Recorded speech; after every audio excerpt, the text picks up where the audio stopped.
Hi, in this video we are going to see about the characteristics of microphone. There are many types of microphones available. Each has certain advantages and disadvantages.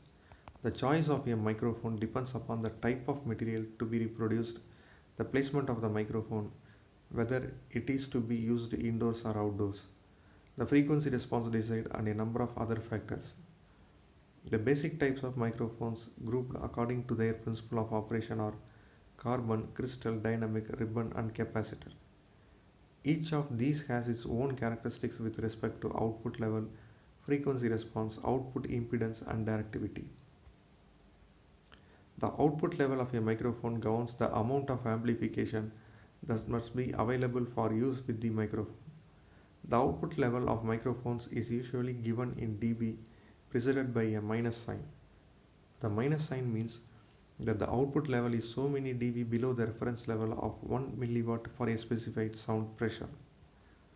The unit of sound pressure used for rating microphones is referred to as a bar. Microphones are rated in a number of different ways, and this often causes confusion if ratings are given in any manner other than in bars. Frequency response. The frequency response of a microphone is a rating of the fidelity of relative output voltage which results from sound waves of different frequencies. The simplest way to find a complete picture of the frequency response characteristics of a microphone is to plot a curve of its output voltage versus input frequency. Since good modern microphones are relatively flat over their range, it is often considered sufficient to specify the range over which their output does not vary more than plus or minus 1 or 2 dB. The characteristics of microphone is shown in this for frequency response. Output impedance. A microphone, like any other component with electrical inputs or outputs, has a value of impedance. When a microphone is connected to an amplifier, a complete circuit is formed and electric current flows whenever a sound causes the microphone to generate an electrical voltage. For most high quality microphones, impedance is low, a few ohms ranging up to 100 ohms or so, but as little as a fraction of an ohm in a ribbon microphone. Only capacitors and ceramic crystal microphones have high impedances. The importance of microphone impedances is not a matter of the precise value but of the ability of the microphone and the recorder to be matched together.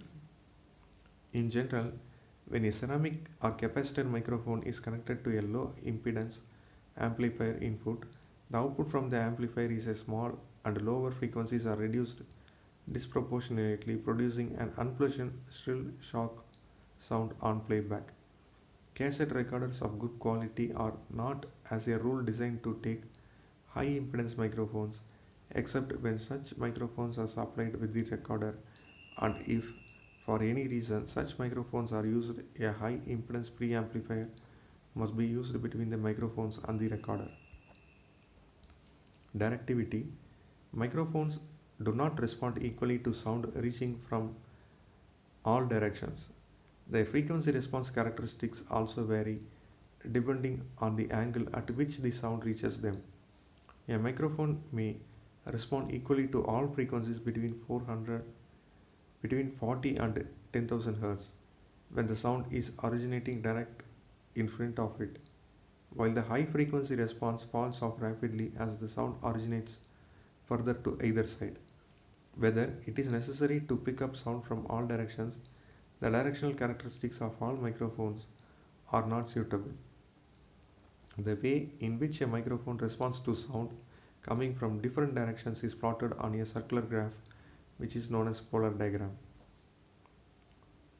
When the directional response of a pressure gradient microphone is plotted, the shape of the figure is something like a heart with the maximum response in the front curving around the sides to a minimum near the rear.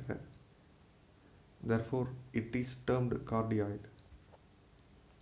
To achieve a greater rejection of sound coming from the sides, the vents in some models are designed to admit a higher sound pressure to give more cancellation at the rear of the cone or diaphragm. One effect of this is that rear sound can actually exert more pressure on the back of the cone than in the front, so movement is produced although it is negative, that is, a high pressure region produces forward instead of backward movement of the cone. If the both sides of the ribbon of a velocity microphone are open to free air, it follows the sound from front or back will have exactly the same effect. In fact, there is no front or back, as the ribbon is actuated by particle velocity instead of pressure. It responds only when facing the sound source. Thank you.